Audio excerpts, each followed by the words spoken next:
irigasi atau gorong-gorong itu ada, oh ini ranahnya provinsi atau ranahnya kabupaten, itu termasuk dari lihat apa, oh ini jalan nasional, jalan apa ya? Kalau gorong-gorong itu saya rasa ya itu masih kewenangan kabupaten ya. Kalau saluran sungainya ini yang apa pelengsengan penahan tembok ini yang dari provinsi.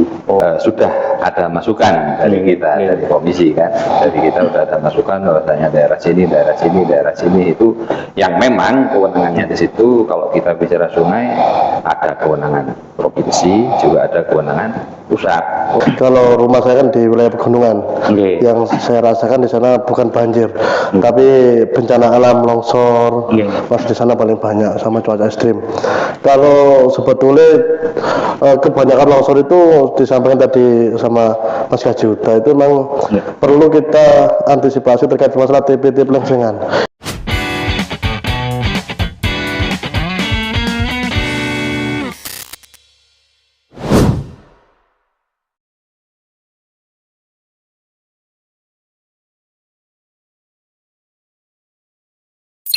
Assalamualaikum warahmatullahi wabarakatuh. Waalaikumsalam warahmatullahi wabarakatuh. Pada yang hormat Bapak anggota DPRD Kabupaten Pasuruan dari Komisi 3, dalam ini selaku narasumber di acara Jawara Jagongan Wakil Rakyat.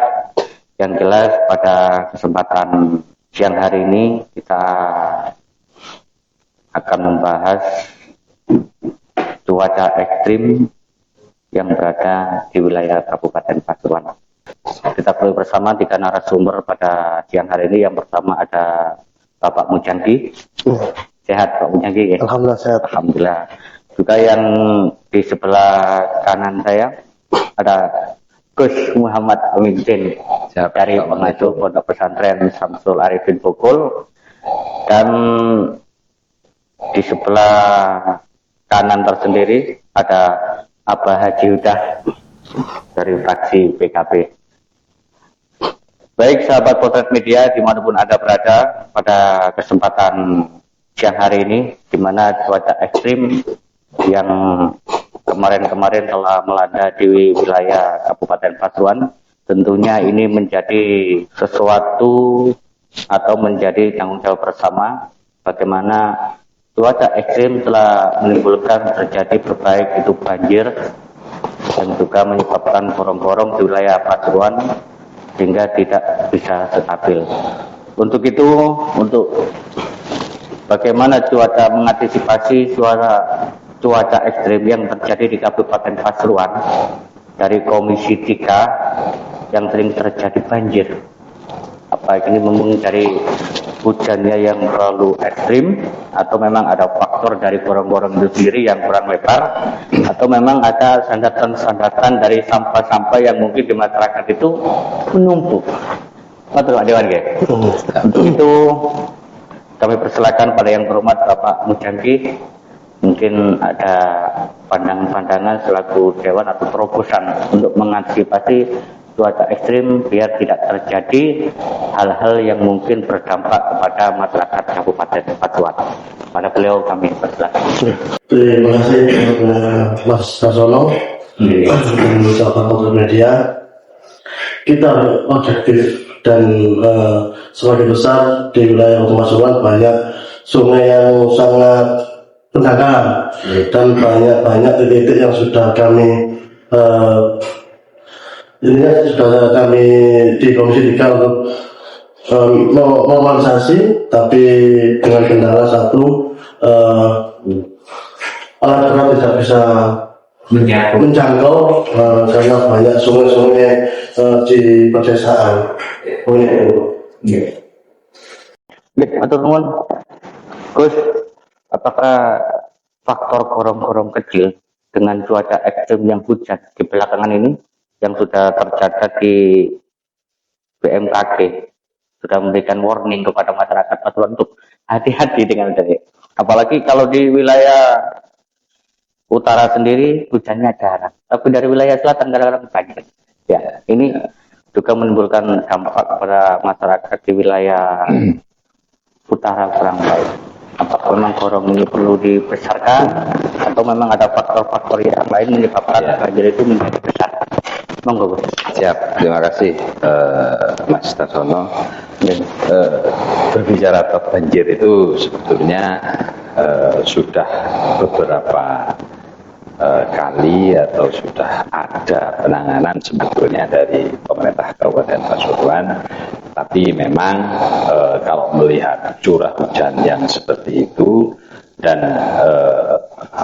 volume air yang begitu besar juga mempengaruhi keadaan banjir yang seperti itu. Kemudian mungkin juga ada ini sudah ada kemarin kami ke SDA provinsi ya, itu mungkin sudah dibicarakan, itu ada tindak lanjut dari SDA provinsi untuk membenahi sungai-sungai atau gorongan-gorongan yang mana itu adalah milik atau kewenangan dari pihak provinsi.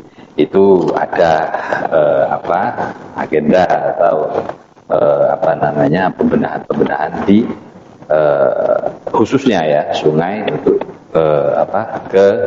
untuk wilayah provinsi sudah insya Allah mungkin sudah kami ajukan ke provinsi SDA. Tapi untuk yang termasuk gorong-gorong mungkin yang kecil. Nah, kalau yang gorong-gorong itu kewenangannya mungkin kan ada kewenangan sendiri. Kalau sungai misalnya itu untuk kewenangan provinsi. Nah, seperti itu. Kalau gorong-gorong mungkin dari kabupaten itu mungkin bisa kewenangannya seperti itu. Terima kasih Mas kembali kepada Haji Hujan. Ya, terima kasih Ustaz.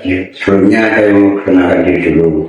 Saya Mas Huda Jayarwo dari fraksi PKB dan saya anggota Komisi 3. Saya domisili di Desa Karirejo, Kecamatan Keraton, Kabupaten Pasuruan. Kalau ngomong masalah banjir, itu sudah hampir 4 tahun ya, banjir itu ya. Memang akhir-akhir tahun ini memang dari cuaca lebih ekstrim. Dan banjir juga itu ada beberapa faktor memang. Yang satu ya dari pendangkal sungai.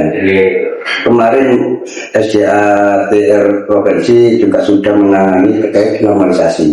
Cuma pembuangannya yang kurang efektif. Saya mati kurang efektif, tidak ada tempat pembuangannya. Nanti mungkin itu dikeruk kan nanti kalau sudah ada air kan balik lagi. Jadi umpama ini pengerukan ini lamanya sampai 1 tahun, ini sudah 1 bulan balik lagi. Karena mungkin wilayah keraton itu menjadi hilir yang Terus itu yang pertama. Terus yang kedua terkait untuk berkurangnya tanaman-tanaman yang menyerap air. Tentang adanya pohon-pohon mungkin yang itu juga pengaruh. Itu menjadi faktor utama. Iya, jadi itu kalau sudah kayak desain itu kan saya nyerap air tadi saya mengurangi.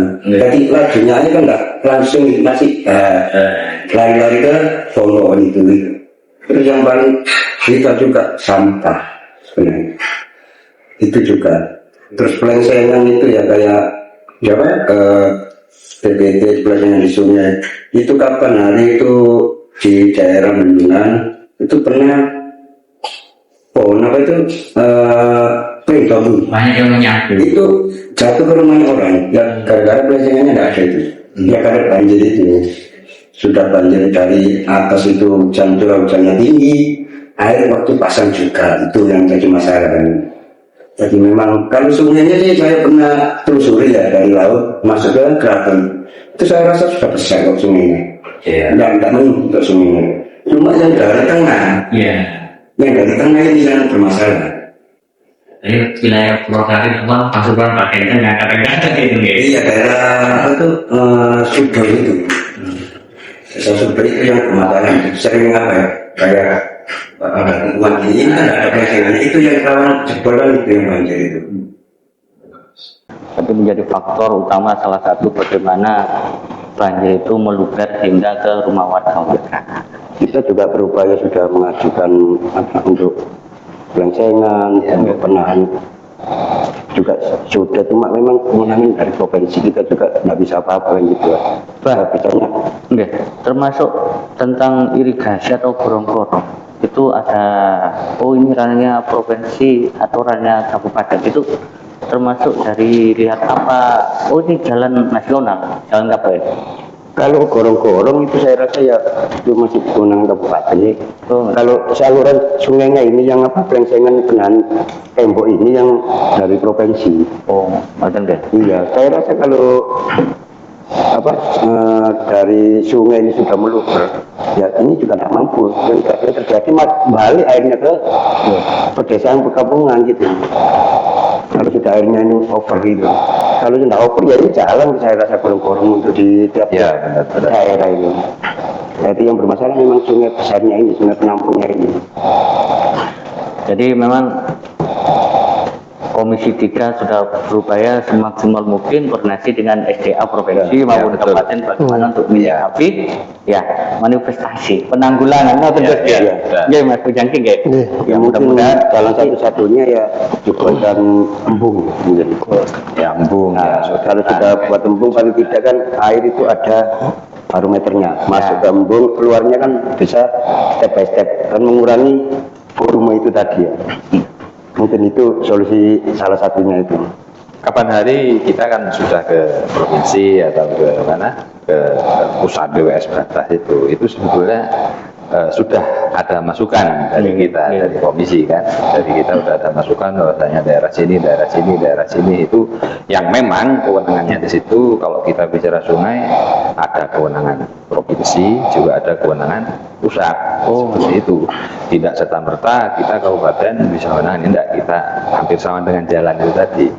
Nah, itu sudah kita ajukan, itu aliran sungai ini yang menyebabkan itu di sini, itu sudah ada catatannya di provinsi SDA, sudah ada di pusat BWS Batas itu sudah masuk. Nah, tinggal kita nanti mungkin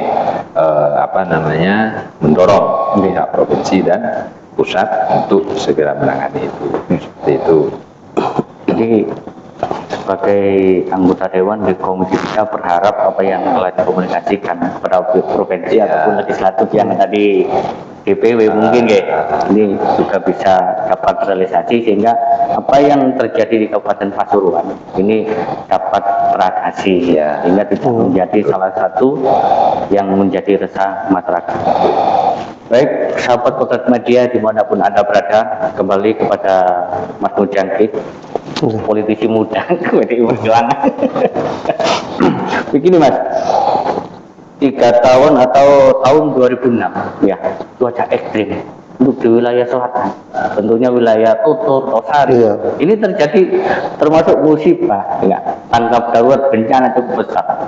Ada yang termasuk longsor, itu tidak hanya satu kali Gus, Mas bahkan jembatan yang jebol. Nah, ini mungkin dari jenengan sendiri apa ada faktor-faktor yang menyebabkan sehingga banjir karena longsor dan jembatan jebol ini?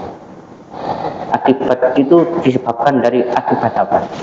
Terima kasih Mas. Mungkin kalau rumah saya kan di wilayah pegunungan, yang saya rasakan di sana bukan banjir, tapi bencana alam longsor, Mas di sana paling banyak sama cuaca ekstrim. Kalau sebetulnya kebanyakan longsor itu disampaikan tadi sama Mas Gaji Huda, itu memang perlu kita antisipasi terkait masalah TPT pelengsengan. Itu nomor satu. Apalagi tanah itu kalau sudah kemasukan air Mas, cuaca ekstrim, apalagi di wilayah Puspo, wilayah Tosari itu tanah gembur. Karena di sana tanah pertanian. Juga satu, banyaknya pembukaan lahan baru.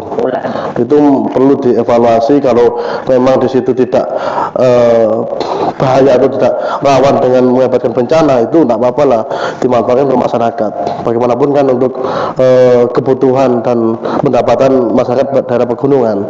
Tapi hari ini kan banyak yang wilayah contohnya di atas jalan itu, salah satu ada di Puspo, di salah satu jalan di atasnya itu punya perhutani, tapi di situ dimanfaatkan untuk tanaman atau digarap. Sebetulnya itu faktor paling utama karena apa? Di situ kan pakai pupuk kimia itu. Lah tanah kan menjadi gembur. Nah itu faktornya kadang bisa tanah itu longsor itu. Berarti yang fungsi hutan itu juga mempengaruhi. Iya, mempengaruhi juga. untuk bencana tadi longsor itu mungkin penebangan hutan. Nah itu sangat pengaruh, apalagi dampaknya bukan hanya warga atas, tapi yang paling terdampak ada di wilayah keraton. Itu kenapa? Itu biasanya kiriman dari atas, iya, kiriman dari pegunungan. Nah itu kan perlu dievaluasi lagi gitu loh. Nih, terima kasih. Terima kasih, ampunten Gus. Sama ini memang apakah memang itu kalau kita ngomong faktor alam atau mungkin kita mengutip lah dari sebuah Al-Quran. Al-Harul Qasad Al-Bakri Wal-Bakri. Apa itu memang faktor alam atau yang dikatakan Mas Mujahid itu memang dari tangan manusia itu. Kamu kita menyangkut apa yang disampaikan Mas Mujahid. Ini boleh. Ini suara. Ya sebetulnya dari kedua faktor itu sama. Ya ada faktor cuaca yang memang tidak bisa kita ubah seperti itu. Yang kedua ada faktor mungkin ada faktor manusianya sendiri. Artinya apa? Ya itu memang butuh penanganan, sama-sama butuh penanganan, baik itu dari cuaca ekstrim ya juga dari faktor manusia. Kalau dari cuaca ekstrim misalnya, siapa yang mengira hujan akan lebat? Nggak bisa. Sehingga di situ hujannya lebat sehingga menimbulkan banjir. Dari faktor manusianya mungkin sampah, mungkin penebangan dan seperti itu.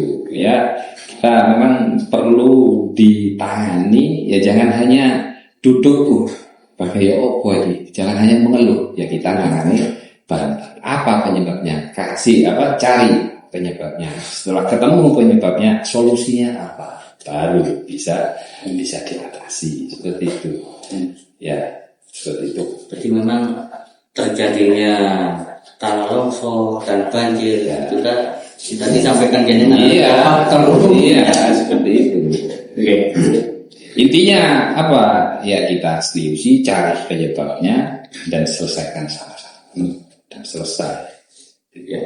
Mungkin apa yang disampaikan oleh Mas Mujahid, pandangan Mas Mujahid pun bahwa ini perlu ada penanganan ketika itu yang disebabkan oleh faktor manusia itu sendiri. Ya, memang itu perlu. Jadi faktor manusia itu juga sangat penting.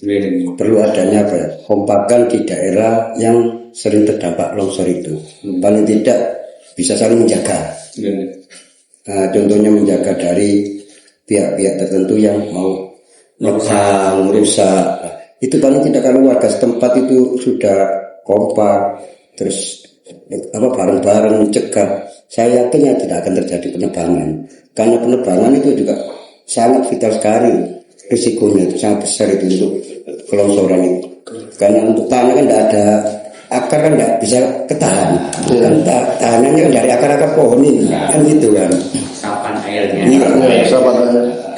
Ya itu yang memang tadi selain mengatasi dan juga harus mencegah, ya mencegah dalam arti peran serta dari warga setempat untuk mengontrol, mengawasi dari orang-orang yang menebang pohon liar itu. Mungkin itu. Kembali kepada Mas Mujahid, termasuk berhubungan dengan wilayah sama dengan Gus. Ketika kita sudah melihat bahwa apa yang dilakukan oleh masyarakat atau mungkin alih fungsi hutan, karena dampaknya itu juga pengaruh besar. Di sisi lain, kadang kita tahu Pasuruan juga butuh investor untuk meningkatkan PAD kita, untuk menopang pembangunan yang ada di Kabupaten Pasuruan.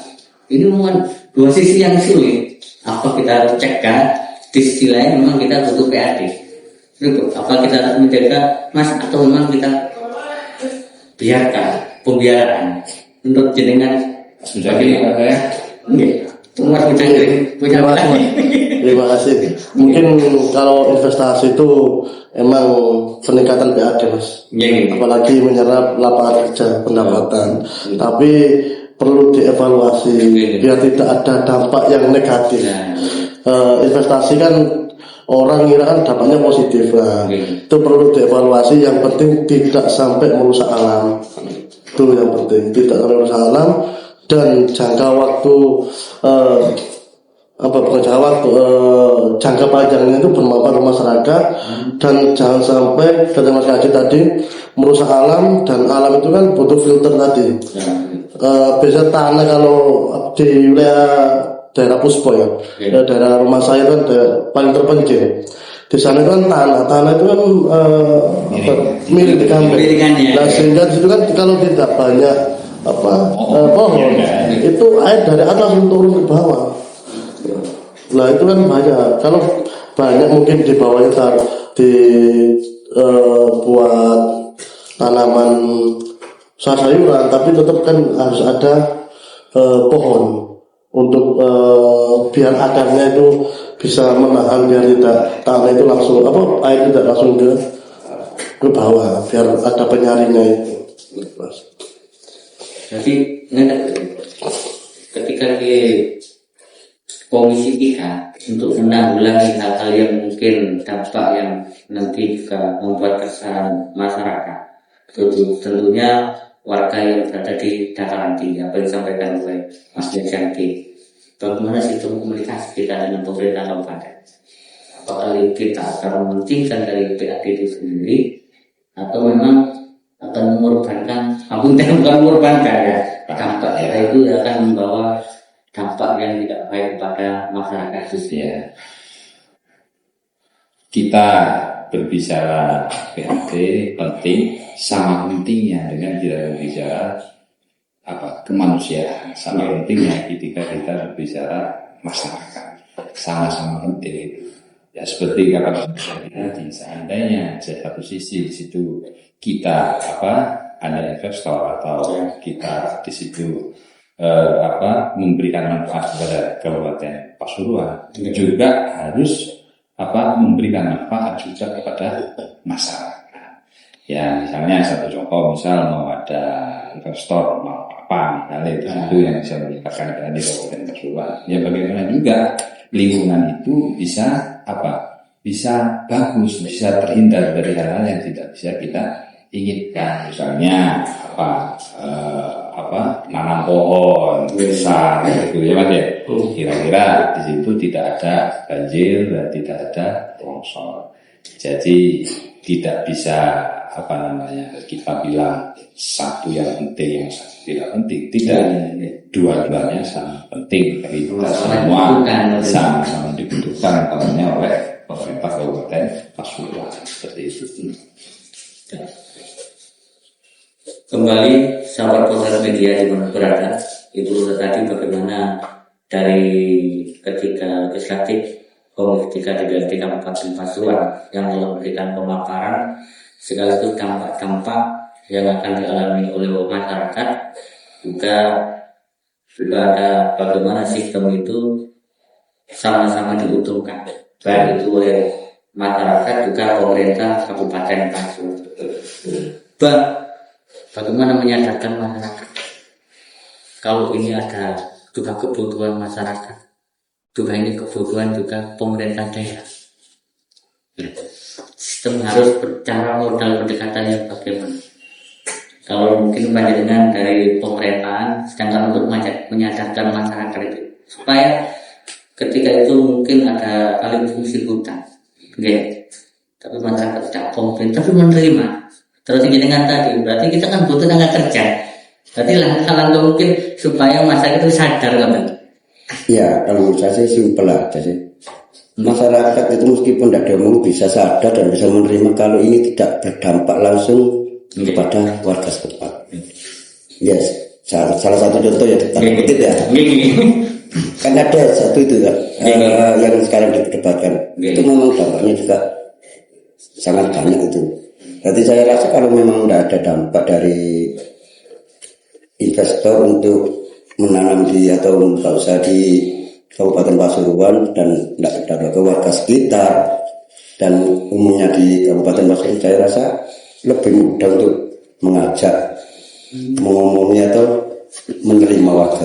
Nanti ada perlu sistem komunikasi, sistem dibangun, nggak pada intinya komunikasi lebih awal yang baik lah. Saya rasa itu diajak ngomong. Berarti investor itu harus ngomong dengan masyarakat dulu, atau kita memang misal karena hal itu kita beli sendiri, berarti biar tidak berdampak tengah. Yang pentingnya kalau meskipun investor paling tidak kan harus punya orang yang disuruh pemerintah untuk komunikasi sama warga terkait ini mau pembukaan lagi gini nanti diceritakan dampaknya nanti ke warga ini bisa kerja di situ, nanti bisa Pak ini bisa ngasih CSR terkait untuk kebutuhan di masyarakat setempat. Itu kan penting, awal-awal kan harus dibicarakan. Kalau tidak dibicarakan ujung-ujung mau dibangun ya satu ya tersinggung ya namanya yang punya daerah ya pasti itu. Yang nomor kedua kan bingung masyarakat ini.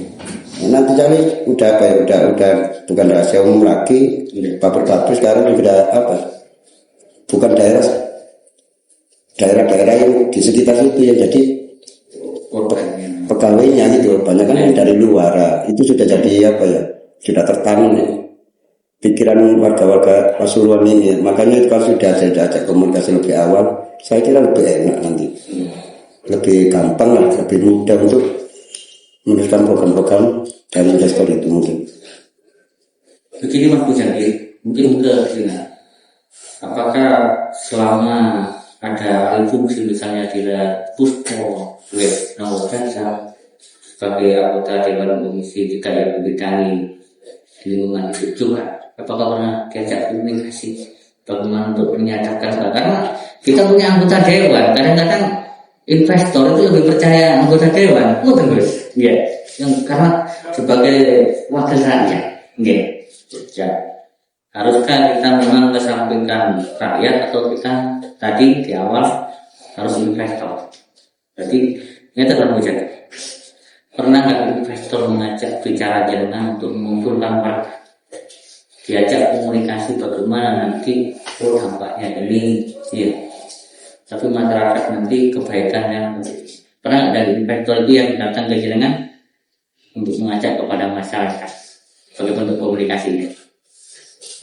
Terima kasih Mas Usama. Mungkin kalau di wilayah saya bercerita terkait di wilayah saya di wilayah daerah Puspo. Di sana itu hampir bukan investor sebetulnya di sana, masyarakat lokal. Emang saya pribadi terima kasih ada pembukaan lahan, tapi harus yang positif. Artinya apa? Membuka lapangan pekerjaan baru. Tapi di sisi lain harus ada batasan. Mana wilayah yang rawan bencana, mana yang wilayah itu tidak diperbolehkan untuk dibuka lahan, alih fungsi atau hutan lindung. Nah itu perlu dievaluasi. Karena apa? Orang sana kebanyakan kan tidak punya lahan. Ada namanya pembukaan lahan baru di wilayah Perhutani. Orang sana senang, tapi kan banyak oknum-oknumnya. Nah itu yang perlu dievaluasi. Dan ada beberapa wilayah harus perlu mana yang tidak boleh dibuka, mana yang boleh dibuka. Nah itu yang terpenting di situ. Karena apa? Yang memanfaatkan adalah warga sekitar atau warga segitu, warga daerah situ aja gitu. Kalau mungkin dari luar, tapi tidak ada wilayah sana. Karena di sana mayoritas buka lahan untuk tanam kentang, kubis, bawang gitu. Sebetulnya kalau kita itu kan ada namanya di desa itu LMD. Kalau kita terlebih dahulu memberikan arahan pada LMD atau dari pemerintah desa itu sendiri, atau kepada masyarakat yang akan mendiami tempat itu sendiri. Mungkin itu kan dari LMD sama desa. Mungkin kalau di LMD saya pribadi tidak pernah diajak ngomong. Mungkin kalau masyarakatnya sendiri minta pendapat sama moto, kalau memang itu manfaat, tapi harus dipikirkan dulu dampaknya. Itu. Oke, terima kasih sahabat program media dimanapun Anda pun berada. Tentunya semakin siang di mana obrolan juga penuh makna. Yang jelas dari ketiga narasumber sudah memberikan suatu paparan dan terobosan bagaimana penanggulangan cuaca ekstrim yang terjadi di beberapa wilayah di Kabupaten Pasuruan. Kembali pada kesempatan ini kepada Ketua Pemilu dari Komisi 3, apa yang menjadi keresahan masyarakat tentunya berhubungan dengan infrastruktur kepada jalan. Memang di tahun 2025 dan 2006 infrastruktur di Kabupaten Pasuruan ini telah dibenahi dengan baik. Ya, tentunya ini menjadi program prioritas oleh Bapak Bupati kita. Ya. Namun masih banyak jalan-jalan di pelosok itu jalan kabupaten. Ya. Ketika masyarakat itu mempunyai pengaduan, baik yang disuarakan oleh para teman-teman aktivis dan juga media sosial, kadang-kadang suara itu tidak tersampaikan. Berarti kita tidak hiraukan oleh pemerintah, tidak tersampaikan. Apakah kita harus kemana untuk mengadu? Kalau kita ke legislatif, apakah kita harus ada yang namanya dimasukkan dana ke musrenbang, atau sekarang ada sistem SPD Dewan? Mana yang lebih supaya itu menjadi infrastruktur yang ada di desa pelosok, utamanya dalam kabupaten, bisa diperbaiki sehingga tidak terjadi jalan-jalan yang memang terlupa. Ya, mungkin ini sudah berjalannya pemerintahan sudah berjalan beberapa tahun, setahun hingga 2 tahun ya. Ini sudah ada beberapa penanganan dari desa-desa yang sebelumnya jalannya enak, itu sudah banyak ya dari pemerintah Kabupaten Pasuruan dibenahi. Ada yang pembenahan jalan, ada yang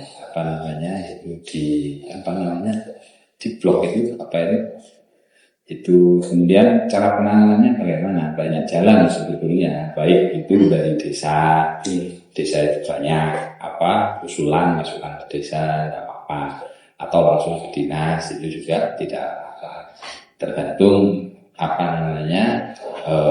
juga kan kebutuhan di Kabupaten Pasuruan kan juga banyak, artinya satu sisi di daerah situ ada beberapa jalan yang juga tidak enak. Mungkin bukan tidak menyasar, mungkin itu belum gilirannya ya, pada saatnya nanti pada waktunya ya mungkin itu akan dibenahi juga, akan dibetulkan juga jalan itu. Ya dengan cara misalnya langsung ke dinas, misalnya dari warga, misalnya lewat kecamatan atau usulan lewat di desa, di musrenbang, seperti itu. Ya banyak jalan sebetulnya seperti itu. Sangat mudah, apalagi sekarang ada medsos, seperti itu. Di langkah-langkah mungkin masyarakat untuk menyampaikan aspirasi kepada kami juga sebagai dewan, kami juga perwakilan dari para masyarakat ya kan, kita punya konstituen misalnya Mas Bujangki, Mas Kecilita, nanti kita yang sodorkan kepada dinas seperti itu. Oke, kembali kepada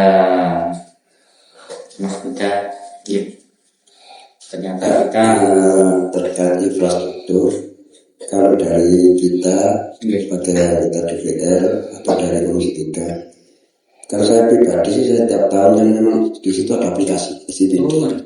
Jadi kita kan di bulan tertentu kan memasukkan semua aspirasi dari warga. Kalau 2 tahun yang kemarin mungkin di desa kan belum ada sistem SPD, sekarang kan sudah diterapkan. Jadi yang jadi masalah kan kita katakanlah bulan Januari memasukkan dari pihak desa kan banyak yang nggak tahu kalau sekarang ada SPD bulan ini waktunya memasukkan usulan-usulan dari anggota DPR. Itu kadang telat masih. Jadi faktor ini juga itu ada juga kita bulan baru ngomong, Pak saya mau usul jalan saya rusak. Kita kan tidak bisa sekarang kalau tidak dimasukkan di keranjang itu kan tidak bisa. Itu itu direalisasi tahun depannya kan gitu ya. Nah itu yang jadi kendala juga itu mungkin ya ke depan ini sudah bisa sinkron, karena di desa juga ada sistem pendidikan untuk memasukkan Serembang itu kan ada sistemnya juga. Tadi sudah paham lah dari desa-desa, kalau tidak diusulkan di SIBD nggak akan bisa dikerjakan untuk berikutnya, harus dimasukkan situ dulu. Itu yang pertama. Terus yang kedua, untuk di jalan poros yang desa, di desa-desa pelosok ya. Kalau yang kewenangan kabupaten itu lebih baik pembangunannya pakai paving aja. Satu ya lebih efektif, kalau dia urus saya mudah perbaikannya. Diambil, beli 4, 5, 10 biji kan bisa. Kalau aspal kan sulit. Bisa beli aspal satu drum alatnya yang berat, uangnya kan gitu. Juga pengerjaannya juga susah gitu loh. Kalau dicor, direcet, mungkin juga pemeliharaannya juga jadi masalah juga kan. Harganya juga besar. Kalau paving kan contoh di desa saya kalau itu saya paving. Kalau mungkin ada usahanya aja berapa cuma setengah meter persegi, diambil cuma 10 biji, beli kan bisa 10 biji, lebih mudah, lebih enak dan lebih efektif, itu maksud saya. Kalau usaha itu gampang. Nah itu mungkin lebih efektif lah untuk jalan poros-poros masuk desa-desa itu. Kalau di jalan kabupaten yang jalan umumnya kayak di Tamarjo, itu yang lebih baik diricit daripada di aspal.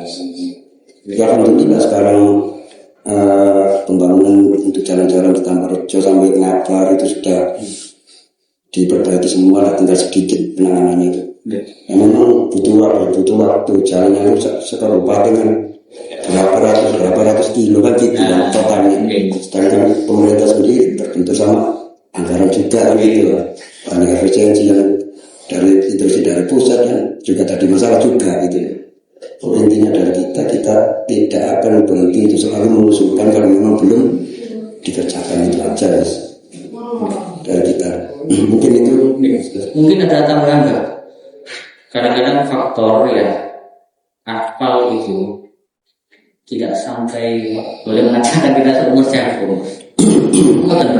Kadang-kadang penyemiran itu bagaimana penyemiran yang dilakukan para konstruksi dari rambutan saya itu tidak hanya seumur jagung, itu susah. Mungkin yang terjadi ya mungkin apa yang harus Pak Dewan. Ya kalau bicara masalah aspal kan ada dua, aspal yang kikiran sama aspal hotmi.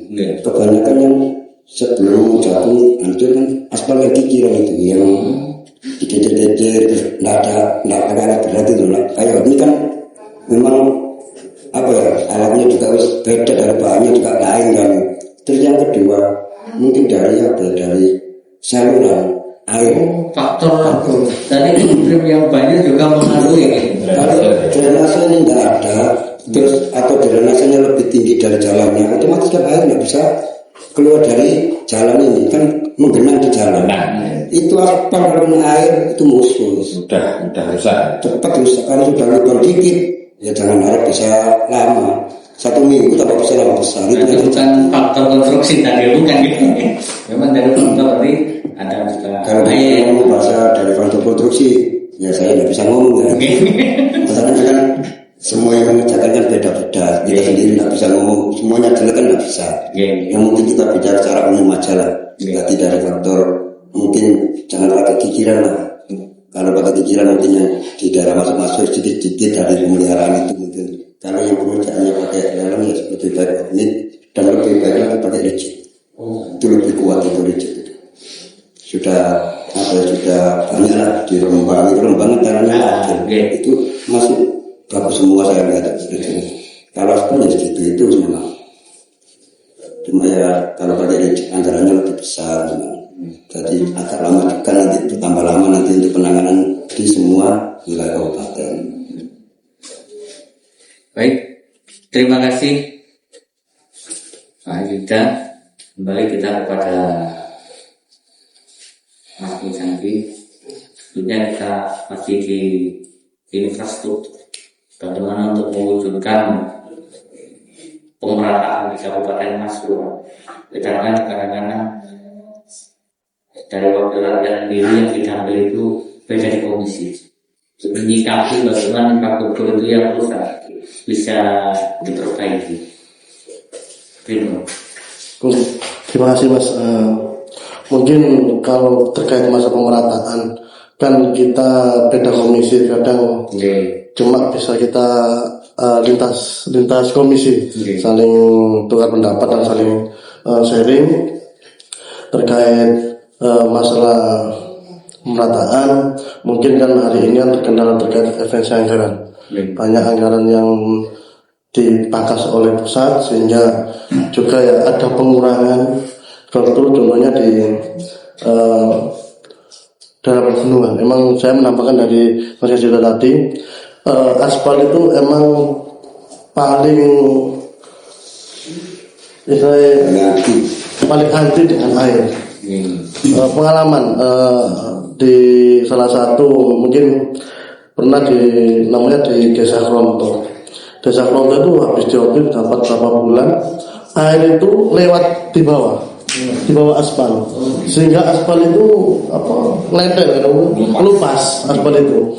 Nah, makanya dari pengalaman itu, kalau aspal itu harus disertai dengan drainase. Insya Allah kalau drainasenya itu air tidak sampai lewat aspal, semua aman.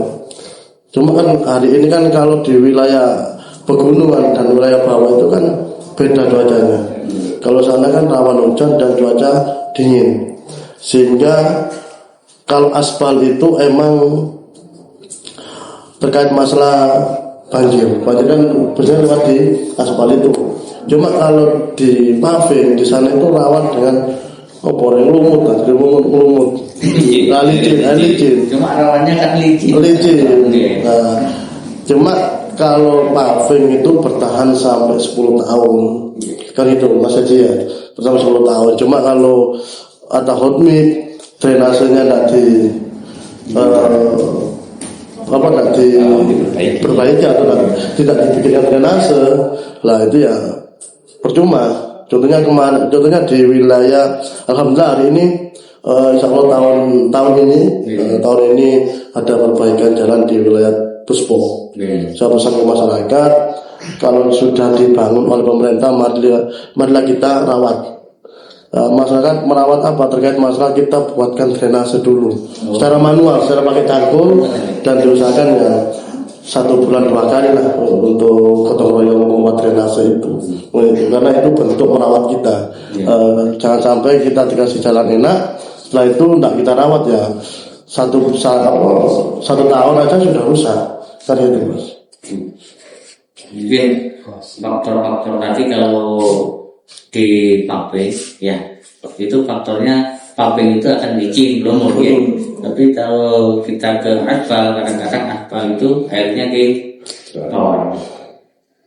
Kemudian sedikit tambahan, mungkin ada jalan kabupaten setelah dari aspal untuk ditempati paving.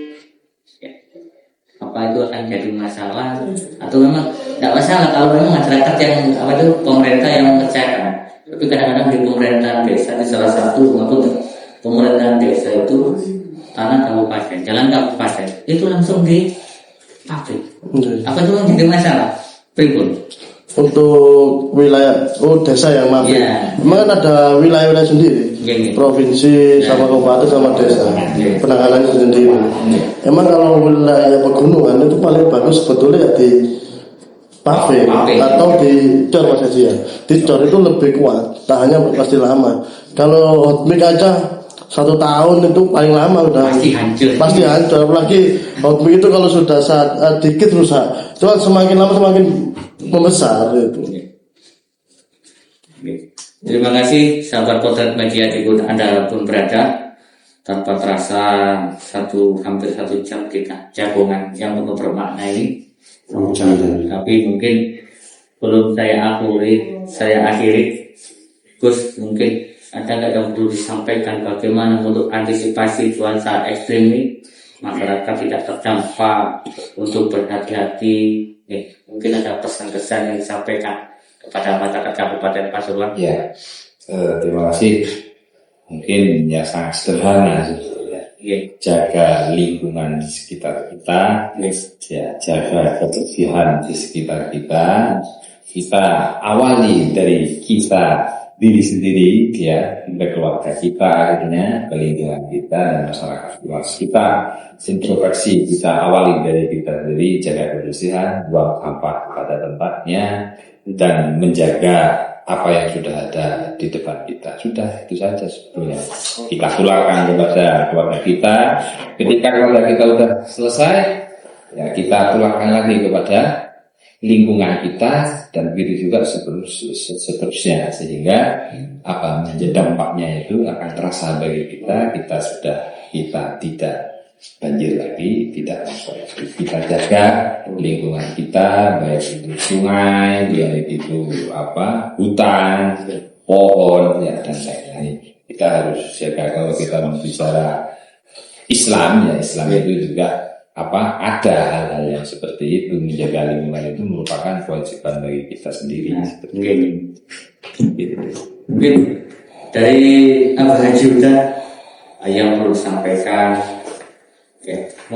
Ya, peran serta warga itu selalu gotong royong, selalu koordinasi dengan pihak-pihak terkait yang berkaitan dengan bencana, dengan alam, BMKG, dan tidak melalui kepala desa. Yang terutama ya kesiapan dan kesiagaan dari warga sekitar. Ya terus terang kalau dari saya memang nggak pernah banjir, ya meskipun itu lah hujan lebat tinggi, air pasang, alhamdulillah desa saya nggak pernah terdampak banjir memang. Padahal itu di pinggir laut. Ya, dari pesan saya itu daerah-daerah lain yang sering kena banjir apalagi cuaca ekstrem, itu selalu siaga, selalu koordinasi dan gotong royong antar sesama, dan jangan sembarang buang sampah, karena itu jadi salah satu faktor utama itu lajunya air dari hulu ke hilir. Mungkin yang penting bagaimana lingkungan itu dijaga, selalu kompak, tadi kulturwaton imam, bagaimana itu bagian dipersenjakan dan kesadaran warga sendiri lah terutamanya. Baik, terima kasih. Untuk yang terakhir mungkin dari Mas Mujadi sebagai politisi muda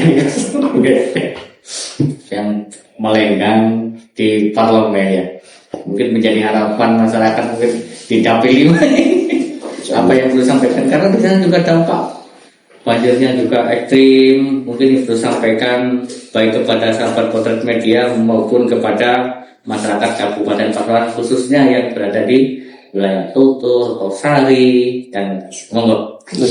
Terima kasih banyak. Mungkin saya sampaikan ke warga Pasuruan, marilah kita jaga alam, kita jaga saluran, jangan lupa selalu gotong royong untuk membersihkan atau membuat aliran gorong-gorong di masing-masing dusun, masing-masing desa. Itu bukan hanya menjaga, tapi biar kita saling membantu. Kalau memang gorong-gorong, sekelas gorong-gorong bisa kita tangani bersama dengan masyarakat. Kalau memang butuh alat berat, Komisi 3 siap membantu. Gitu. Tadi yang jelas sahabat potret media di mana Anda berada, dari permasalahan yang berada di Kabupaten Pasuruan, dari Komisi 3 DPRD Kabupaten Pasuruan siap untuk mendukung dan siap berkomunikasi bagaimana cuaca ekstrim di Kabupaten Pasuruan yang akhir-akhir ini menjadi keresahan. Ya, ini bisa dikomunikasikan dengan para anggota legislatif. Ya, ada yang terhormat ini Bapak Gus Aminuddin, ya, dari Partai Gerindra, siap menampung aspirasi bagaimana yang berada di dapilnya, tapi lintas dapil pun kita bisa dikomunikasikan kepada Abah Haji Huda dari fraksi PKB, dan juga Mujadi dari PDI Perjuangan. Bagaimana beliau ini sudah komitmen untuk menjaga Kabupaten Pasuruan, untuk menjaga bagaimana dampak dari cuaca ekstrim ini bisa tertangani, manifestasi penanggulangan yang ada di Kabupaten Pasuruan ini bisa tertata supaya masyarakat hidup aman, tentram untuk menikmati kehidupan yang berada di Kabupaten Pasuruan. Yang penting bagaimana sistem komunikasi kepada anggota dewan, kepada lingkungan, ciptakan gotong royong keramahan, sehingga apa yang menjadi harapan kita bersama senantiasa menciptakan suasana aman, damai, dan tentram. Sahabat Potret Media dimanapun Anda berada, acara jawara gabungan wakil rakyat pada siang hari ini 1 jam lebih bersama narasumber yang mungkin telah memaparkan panjang lebar bagaimana permasalahan yang ada di Kabupaten Klaten ini dapat teratasi dengan baik. Saya Muhammad Darsono bersama tim yang bertugas, mohon maaf kami sampaikan wallahul muwaffiq ila aqwamit thoriq. Wassalamualaikum warahmatullahi wabarakatuh.